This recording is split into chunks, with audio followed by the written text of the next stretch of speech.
3장에 마음 근력 훈련을 한다는 것은 이제 3장으로 넘어가서 봅시다. 유전자의 결정을 환상에서 벗어나야 한다. 유전자에 대한 환상은 마음 근력 훈련을 방해한다. 체계적이고 반복적인 운동을 지속적으로 하면 근육이 생기고 몸이 달라진다. 마찬가지로 꾸준히 훈련하면 마음 근력이 강해지고 생각과 행동이 달라지며 성취 역량이 향상된다. 한마디로 사람이 달라진다. 내가 10년간 학생, 운동선수, 직장인, 전문가, 리더, 임원들을 대상으로 마음 근력 훈련을 실시하면서 한 가지 깨달은 점은 똑같이 마음 근력 훈련을 하더라도 그 효과는 사람마다 큰 편차를 보인다는 사실이다. 거기에는 여러 가지 원인이 있겠지만 가장 큰 원인은 스스로 얼마만큼 변화할 수 있는지에 대해서 각자의 생각의 차이다. 마음 근력 훈련의 효과를 방해하는 가장 강력한 요소는 스스로 변화의 한계가 있다고 여기는 고정관념이다. 나는 원래 이러이러한 사람이다. 나 자신이 변하기 어렵다. 고정관념이야말로 마음 근력 훈련의 가장 큰 적이다. 물론 똑똑한 사람은 있다. 어린 시절부터 비슷한 능력을 보이는 사람도 있다. 남보다 월등한 뛰어난 사람은 어느 분야에서도 발견된다. 이러한 똑똑함과 유능성, 영재성, 업무 처리 능력 등은 지능에 의해서 결정되지 않는다. 더군다나 유전자에 따라서 선천적으로 결정되는 것은 더더욱 아니다. 그렇다면 그러한 유능성과 능력은 어디에서 비롯되는 것일까? 유능성과 능력의 차이가 태어날 때부터 선천적으로 결정되어 있다고 믿는 사람들이 근거로 드는 것은 자신들의 경험이다. 지능은 성취 역량을 결정하지 않는다. 기본적인 성취 역량인 마음 근력을 체계적으로 또 반복적으로 훈련을 통해서 얼마든지 강화할 수 있으면 여러 가지 연구 결과가 입증하고 있다. 1921년 스탠퍼드 제명한 심리학자인 터먼은 정부로부터 막대한 연구비를 받아서 지능과 성취도의 연관성에 관해서 대대적인 연구를 수행했다. 인간의 능력이 선천적으로 결정된다고 확신했던 터먼은 오늘날 널리 사용되는 지능지수 테스트를 개발한 학자이기도 하다. 그는 미국 전역의 초중학교 교사들로부터 추천을 받아 공부를 잘하는 아이들 25만 명을 선발했다. 수십 년이 지나도 현재 그룹에서는 세상을 놀라게 할 만한 뛰어난 업적을 거둔 사람은 나오지가 않았다. 물론 사회적으로 성공을 거둔 사람들 몇몇이 있었지만은 또 IQ가 140이어서 조사 과정에서 제외되었던 아이들 그룹에서는 오히려 2명의 노벨상 수상자가 나왔다. 모든 것이 유전자에 의해서 선천적으로 결정되는 것은 아니다. 물론 유전자에 의한 개인차가 어느 정도 존재하기는 한다. 키나 생김새, 신체 형질은 유전적인 요인으로부터 강력한 영향을 받는다. 마음 근력은 후천적으로 더 많이 결정이 된다. 후성 유전학적으로 마음 근력이 마치 유전처럼 보이는 환경의 영향, 뒤를 이어 전해지는 유전, 후성 유전학의 변화가 있다는 거죠. 자, 봄이 되어 독일군이 물러간 뒤에도 기근의 여파는 계속되는 때 부모님 뱃속에서 굶주린 겨울을 보내고 또 봄에 태어난 아이들은 훗날에 여러 질병을 앓게 된다. 임신 3기 때에 부모님 뱃속에서 겨울 기근을 겪은 아이들은 다른 시기에 태어난 아이들에 비해서 고도병원에 될 확률이 19배나 높았을 뿐만 아니라 대부분 당뇨 등 심각한 대사증후군에 시달렸다. 또 이들이 30년 후에 어른이 되어서 낳은 아이들조차 비만과 당뇨병을 앓는 비율이 높았다. 왜 대체 이러한 일이 일어날까? 어머니 뱃속에서 겨울 기근을 겪은 태아는 산모가 제대로 먹지 못한 탓에 충분한 영양분을 공급받지 못했다. 이때 태아의 몸은 자신이 놓인 환경에 영양분이 충분치 않다는 사실을 체득하게 된다. 탯줄을 통해서 영양 공급이 충분하지 않은 상태가 수개월 지속되면서 태아의 신체는 영양 부족 환경에 적응해간다. 그 결과 태아의 몸에는 절약형 신진대사 시스템이 갖춰진다.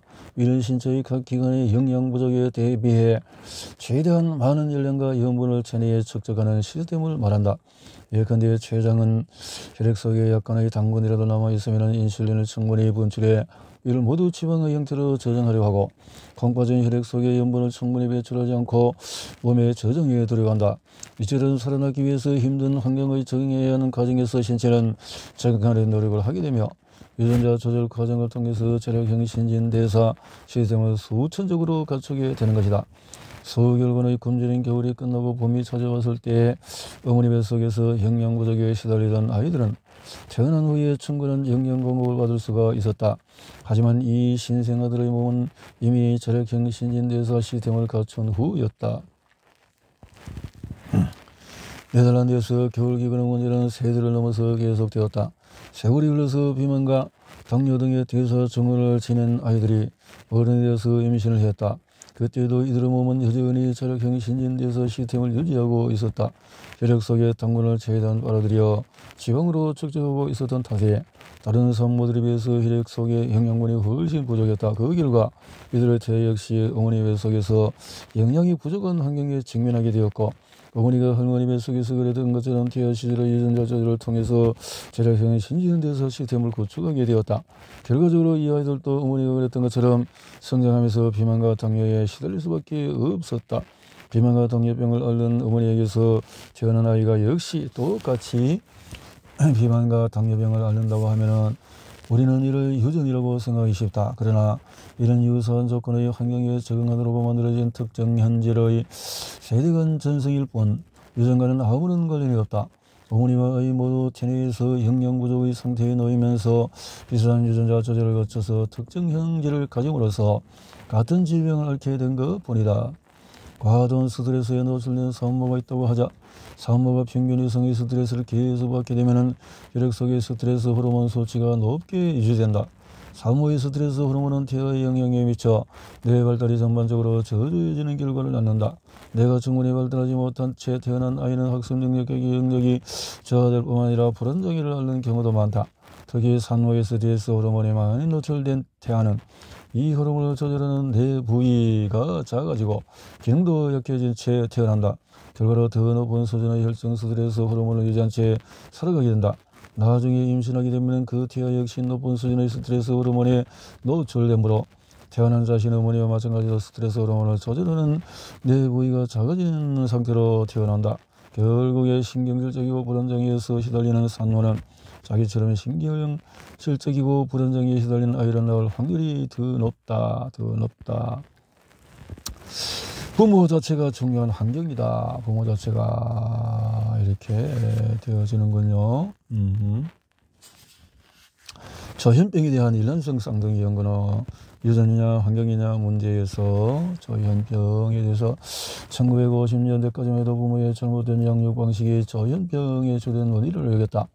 자녀가 저혈병을 앓으면 부모가 잘못 키웠기 때문이라는 믿음이 강한 시절이기에 환자들의 부모는 엄청난 죄책감에 시달려야 했다. 정신적 문제였다는 거죠. 그러나 또 저혈병, KD 연구는 여러 정신질환이 어린 시절의 나쁜 경험이나 기억보다는 생물학적인 원인에 의해서 저를 발병된다는 획기적인 관점의 전환을 가져다 주었다. 생물학적으로 인구 100명 중에서 한두 명이 걸리는 저혈병인데 그런데 생부와 저혈병이 있을 경우에 그 유형의 발병률은 9%로 나타났다. 저혈병이 유전적인 영향을 받는다는 점을 강하게 암시하는 수치다. 그런데 생모에게 저혈병이 없어도 양부모 중에서 저혈병 환자가 있는 경우에는 아이가 저혈병 가족이라는 환경에서 성장한 경우에는 발병률이 3%에 이르렀다. 다시 말해서 유전적인 영향이 없는 상태에서 환경 요인만으로도 저혈병 발병률이 높아졌다. 더욱 놀라운 것은 생모와 양부모 모두에게서 저혈병 병력이 있는 경우 입양자의 저혈병 발병률이 17%로 치솟았다는 사실이다. 똑같이 저혈병 유전자를 지닌 경우에도 양부모의 저혈병 유무에 따라서 발병률이 9%에서 17%로 상승한 것이다. 유전자에 관한 수많은 연구 결과를 종합해보면 유전자는 스스로 특정한 생물학적인 사건을 만들어내는 존재가 아니다. 특정한 유전자가 있다고 해서 그것이 항상 발현되지 않는다. 유전자는 일종의 설계도에 불과하다. 그 설계도를 읽는 과정이 전사이며 그에 따라서 건물을 짓는 과정이 유전자 조절이다. 그런데 환경은 이러한 전사와 유전자 조절 과정에 강력한 영향을 미친다. 여기서 환경이라는 세포의 분자 생물학적인 차원에서부터 한 인간이 겪는 개인적인 혹은 공동체적인 경험에 이르기까지 모든 차원의 환경적인 조건을 의미한다. 환경은 유전자 자체의 염기 서열을 바꾸기보다는 대부분의 전서의 과정을 변화시킴으로써 유전자의 작동 방식에 영향을 미친다. 후성유전학의 관점에서 본 마음 근력 훈련, 유전자와 환경 상호 작용이다. 환경에 사례가 이렇게 있군요. 마우 A 유전자의 논란은 시냅스에 실제로 모노아민 산화 효소를 억제하면 시냅스에 존재하는 세로토닌의 양이 증가해서 이를 이용해서 우울증 치료제가 또 있고 유전적인 것보다도 연구에서 현실적으로 주의력 결핍장애에 대한 환경적인 영향은 일란성 쌍둥이에 관한 연구들은 유전자의 힘을 과장되게 해석하려는 경우가 많다. 그러나 유전적으로 또 고일란성 쌍둥이에 관한 연구 결과가 곧 유전자의 선천적인 유적 효과를 입증한다고 보기가 어려운 경우가 많다. 첫째는 일란성 쌍둥이와 이란성 쌍둥이를 단순 비교하는 데 있어서의 문제점이다. 일란성 쌍둥이는 생김새도 비슷하고 성별이 같다. 일란성은 또 이란성 쌍둥이는 생긴 것도 다르고 성별도 다를 수가 있다. 따라서 성장 과정에서 부모나 가족 등 주변 사람들의 아이들을 대하는 방식도 달라지게 된다. 둘째로 주의력 결핍 장애의 경우에 서로 다른 과정에 입양된 일란성 쌍둥이 중 하나가 ADD일 경우에 다른 쪽도 ADD일 가능성은 50% 이상이다. 일란성일 때는 그런 비슷한 것이 있군요. 후성유전학의 관점에서 본 마음근력 훈련의 의미는 이제 우리가 질문으로 돌아가보자. 유전자의 환경 중에서 어느 것이 더 중요한가? 물론 둘 다 중요하다. 두 가지가 함께 인간의 성향에 영향을 미치므로 유전자와 환경 중에서 어느 것이 더 중요한가라는 물음은 사각 경험의 현장을 알기 위해서 가로 세로 중에서 어느 것이 더 중요하고 묻는 것과 비슷하다. 그렇다면 유전자와 환경 호르몬이 중요하다는 답변으로 만족해야 할까? 물론 그렇지 않다. 우리는 마음 근력을 강화해서 성취 역량이 커지기를 원한다. 마음 근력은 유전자와 환경적인 요인의 상호작용으로 결정이 된다. 유전자는 이미 주어진 것이므로 유전자 자체를 바꾸기는 어렵다. 하지만 유전자의 작동 방식과 발현에 영향을 미치는 환경을 바꾸는 것은 가능하다. 따라서 우리에게 현실적으로 더 중요한 것은 언제나 환경이다. 환경. 유전자의 작동 방식에 영향을 주는 환경은 우리 몸을 구성하는 세포 내 분자 생물학의 차원에서 세포, 호르몬과 신경계, 감정적인 습관, 몸의 움직임, 개인, 집단, 조직, 공동체와 문화에 이르기까지 다양한 층위에 걸친 조건들을 모두 포함한다. 훈련을 한다는 것 자체가 몸과 마음을 일정한 환경에 반복적으로 놓이도록 하는 것이다. 우리는 살아가면서 자신의 몸과 마음에 끊임없이 다양한 환경을 제공한다. 우리가 먹는 음식, 움직임이나 운동, 감정의 유발, 수면 습관, 생각하고 말하는 방식, 타인과의 소통 방식과 인간관계 등이 모두 다양한 유전자 발현과 조절 과정에 영향을 미치는 환경 조건들이다. 환경 조건들. 신경 가소성, 마음 근력 훈련이 가져오는 변화, 신경 가소성과 효율성. 반복적인 마음 근력 훈련은 유전자 발현에 영향을 미칠 뿐 아니라 신경세포 간의 연결망에도 변화를 가져온다. 신경과소성이라고 불리는 신경세포 간의 연결망 변화는 기능적인 연결뿐만 아니라 구조적인 연결성의 변화를 통해 행동방식, 감정조절, 성취 역량 등에 큰 영향을 미칠 수가 있다. 신경과소성 덕분에 체계적이고도 반복적인 훈련은 수주 혹은 수개월 내에 뇌의 특정한 신경망을 약화하거나 강화할 수가 있다. 훈련을 통해서 마음 근력을 강화한다는 것은 신경과소성에 의해서 뇌의 신경망에 일정한 변화를 가져다 온다는 뜻이기도 하다. 후성유전학의 연구들과 신경과소성에 관한 다양한 연구들은 마음 근력 훈련을 통해서 우리의 몸과 마음을 실제로 변화시킬 수 있다는 것을 보여준다. 뇌의 신경세포 간의 연결net워크와 거인 신경망에는 변화의 가능성, 즉 가소성이 있어서 반복적인 자극을 통해서 얼마든지 연결성을 강화하거나 변화시킬 수가 있다. 신경과학이 발달하기 훨씬 이전인 20세기 초 1차 세계대전 이후부터 심리학자들은 이미 위아래가 뒤집힌 혹은 좌우가 바뀐 이미지를 사람들이 어떻게 지각하는가를 꾸준히 연구해 왔다. 가수성은 인간의 뇌가 마치 말랑말랑한 찰흙이나 플라스틱처럼 변형이 가능하다는 뜻이다.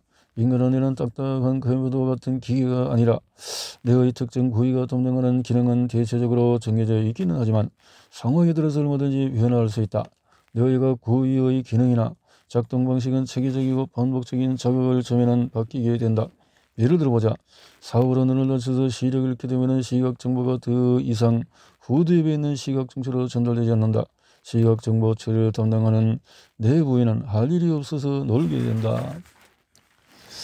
신경가소성에 대해서는 노먼 도이지의 스스로 변화하는 뇌에 많은 사례가 언급되어 있다. 실제로 특정 활동을 꾸준히 반복하면 뇌의 작동 방식이 달라진다. 가령 피아니스트의 뇌는 손가락의 움직임을 조절하는 부위가 특별하게 발달한다.